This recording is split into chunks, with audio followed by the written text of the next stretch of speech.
ড্রাগনের ফল দেওয়ার সময় কিন্তু চলে এসছে। মে মাস থেকে আবার নতুন ফল দিবে, তাই হচ্ছে কি ড্রাগন গাছে ঠিকঠাক পরিচর্যা দরকার। তো এখানে হচ্ছে গিয়ে আমি এই যে ড্রাগন গাছে সিজনে দুবার ফল দেয়, একবার হচ্ছে নভেম্বর ডিসেম্বর, আর তারপর হচ্ছে কি মে মাসে। তো এই যে এখানে খেয়াল করতে হবে যে ড্রাগন গাছের যে এই ভোঁতা ডালগুলো আছে এগুলোকে আমরা রাখবো না, এগুলোকে কেটে ফেলবো, কারণ যে এগুলো ডালে ফল আসবে না। আমরা রাখবো কোনটা ডাল তাহলে? এই যে যেই ডালগুলোর মুখটা সূচালো থাকে না, একদম এই যে এরকম সূচালোভাবে থাকে, সেটাকেই রাখবো।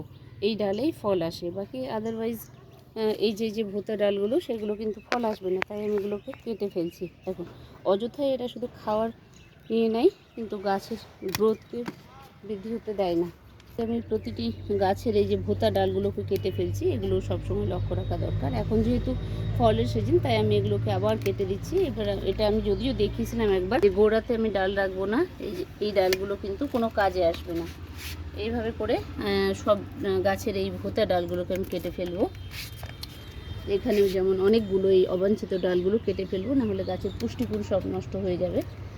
এখান থেকে হচ্ছে গিয়ে মেন গাছ যে খাওয়ার, সেই খাবারগুলো, মেন গাছের খাবারগুলো খেয়ে ফেলবে, এবং বাকি আদারওয়াইজ যে ডালগুলো আছে সেগুলো নষ্ট মানে আর পাবে না, তাই এগুলোকে কেটে দেবো। আর এই যে এই ধরনের এই যে এটাকেও আমি কেটে ফেলবো, এটা যেমন হবে না।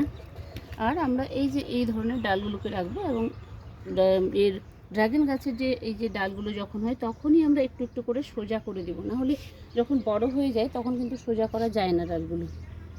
প্রত্যেকটা গাছে এই যে এইভাবে এই ডালগুলোকে কেটে ফেলবো, নাহলে এই সময় এই ডালগুলো থাকলে গাছ কিন্তু বৃদ্ধি ভালো হবে না।